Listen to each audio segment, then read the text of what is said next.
Hi guys, and welcome to another Divi Theme video. This is Jamie from System22 and webdesignandtechtips.com. Well, in our last video we customized these blog images here so we could zoom in on them.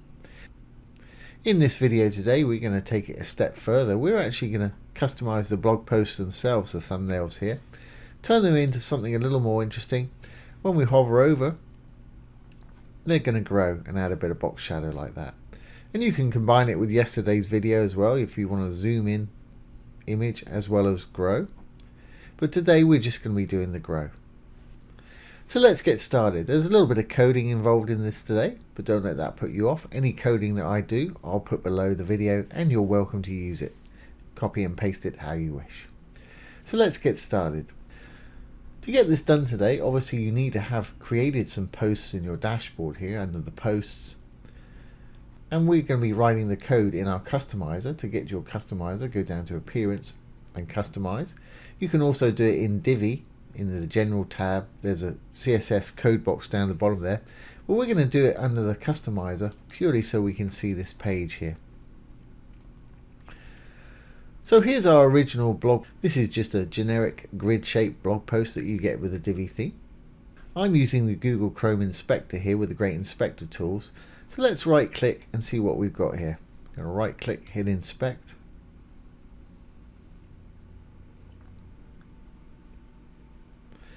And let's just make sure we're on the right thing. As I roll over, you can see it highlights in the blue up here.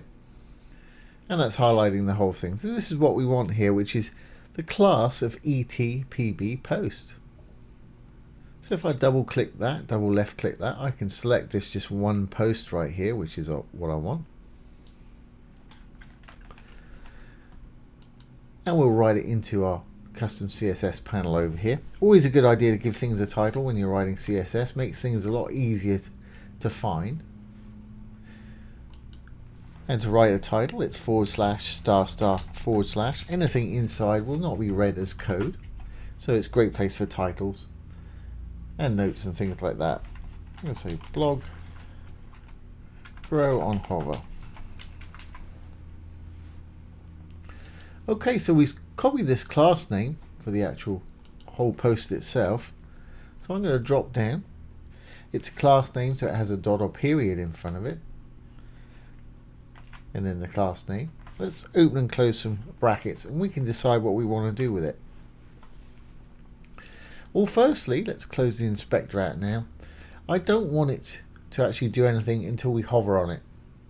So let's create a hover state. And to do that, right at the end of the T of post there, no gap, I'm going to put a colon and the word hover. We can now affect this when we put our mouse over it. So I actually want it to grow a bit. So we're going to use a bit of transform scale for that. So we'll say transform, colon. Scale, open some round brackets there, and inside we want to put how much we want to make it grow or shrink by if you want to.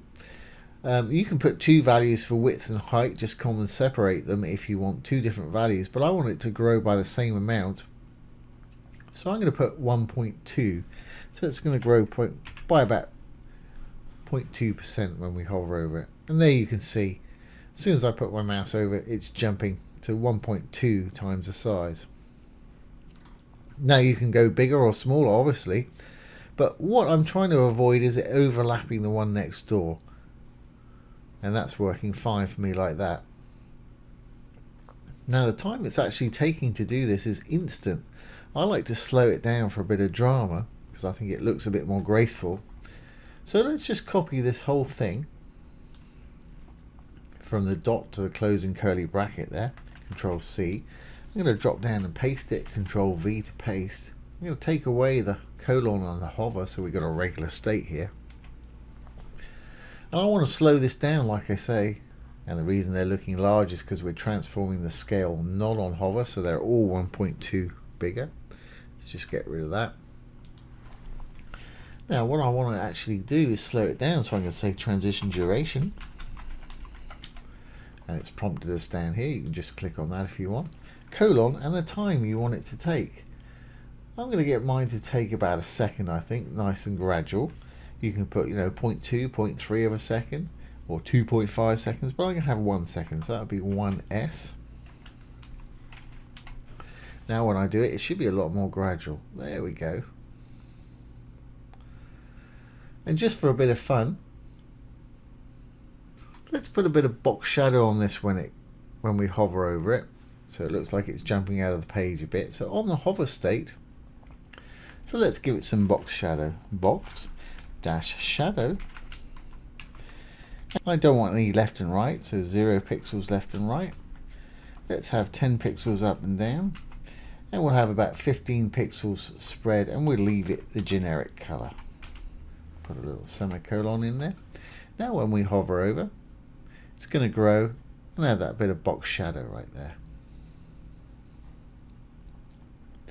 And just to change things up, I thought we'd curve off the corners of the image up the top there. So to do that on the regular post, we want to hide any overflow.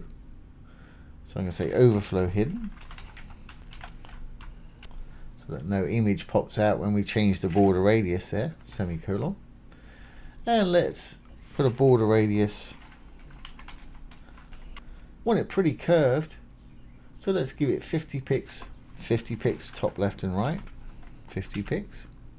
As you can see, that's curved it all around with one value there. Put another one in, 50 pixels. And if I put a 0 and 0 in there, it just leaves us with the top ones curved like that. You can make some great shapes using this particular method. For instance, if I took that 0 away from there and put one in the middle here, you've got an odd shape. You've got opposite curves each corner there. And you can play with this, get some great shapes if you want to. But I'm happy with my 2 curved corners at the top and straight at the bottom there. So I'm going to leave mine just like that. And that works for me. So let's publish our changes. Now we're done. And we'll go to our page. And if I refresh now, these all change. Remember, we did this zoom in the last one. This is not affecting this one we've built today. Let's refresh. There's our new little blog posts. When we hover over them, they're going to grow with a bit of box shadow there. And that's a nice little feature to have on your site. Just makes them stand out a little bit against the others. And of course, like I say, you can combine it with the little code we did yesterday for the image zoom there, so they can do both if you want them to. So if you want to do that, watch yesterday's video. So there you go, guys. There's how to customize your blog posts using a bit of CSS. Really easy to do. Nice little feature to have on your site. So I hope you've enjoyed this today and found it useful. If you have, please give it a thumbs up, ring the bell, comment, share and subscribe to our YouTube channel. Once again, this has been Jamie from System22 and webdesignandtechtips.com. Thanks for watching. Have a great day.